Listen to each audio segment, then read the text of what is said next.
"Forgive me for everything. I never wanted to ruin your life," Thomas told me. I always thought I knew where the line was between friendship and something more. But as it turned out, sometimes that line blurs so quietly that you don't even notice when you cross it. My name is Sarah. I met Thomas back in college. We were different. I was quiet and reserved. He was bright, confident, always the center of attention. But that's exactly what brought us together. We went through a lot: late-night kitchen talks, arguments over nothing, support in tough times. After graduation, our paths diverged, but we never lost touch. Thomas moved to Chicago. I stayed in Seattle, married Jason, and had a daughter. We texted, sometimes called, shared news. Almost 10 years passed. One day, Thomas wrote that he was coming to Seattle for work and wanted to stay with us for a couple of days. I was happy. Jason didn't mind either. He knew about our friendship. That evening, when Thomas arrived, we had dinner, reminisced about old times, laughed. Jason joked that now there were two Toms in the house, because Thomas and I were inseparable.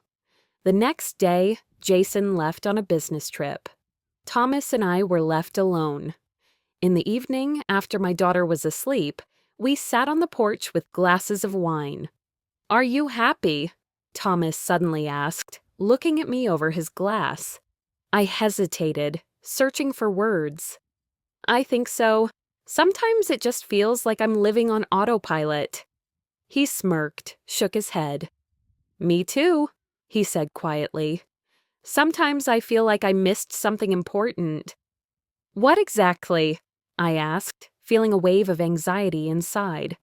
"I don't know." He fell silent, then looked me in the eyes. "Maybe you." I didn't know what to say. We sat in silence for a long time. Then Thomas took my hand. I didn't pull away. That night, for the first time, we crossed the very line I always thought I'd never cross. In the morning, I woke up with a sense of guilt and strange relief. Thomas was quietly packing his things. "Sarah," he stopped in the bedroom doorway. "If you want, I can stay." I shook my head. "No, Tom, it's better this way. Let's just not decide anything right now." He nodded, and I heard the front door close. Thomas left the next day, but we kept in touch. Now there was more unspoken tension in our conversations, more anticipation. I caught myself waiting for his messages, missing him. A month later, Thomas came again. We no longer pretended there was nothing between us. I lied to Jason, saying I was working late, just to see Thomas. Inside, I was torn. I loved my husband, but with Thomas, I felt alive. One day, Jason found our messages on my phone. He didn't make a scene, just asked, "Do you want to leave?" I didn't know what to say. "I don't know," I said honestly. "Do you love him?" He looked at me, not averting his gaze. I lowered my eyes. "I don't know. Everything is too complicated." "Sarah," he sighed, "I don't want to lose you." But I can't live like this. We tried to save our marriage, went to a family therapist, but something was already broken. I couldn't forget Thomas, couldn't forgive myself for the betrayal. 6 months later, Jason and I divorced.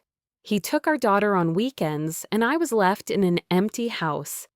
Thomas and I tried to be together, but distance and guilt destroyed that too. He went back to Chicago. I stayed in Seattle. We rarely text, sometimes call, but we don't talk about feelings anymore. One day he wrote, "Forgive me for everything. I never wanted to ruin your life." I stared at the screen for a long time, then replied, "It was my choice, Tom. It's just, sometimes the walls you build for years fall down too easily." Now, I often think about how easily the walls you've built for years can collapse. I don't know if I did the right thing. I lost my husband, my friend, a part of myself. But maybe it was the only way to understand who I really am. Maybe someday I'll learn to live with this choice. For now, I'm just learning to be honest with myself for the first time in many years.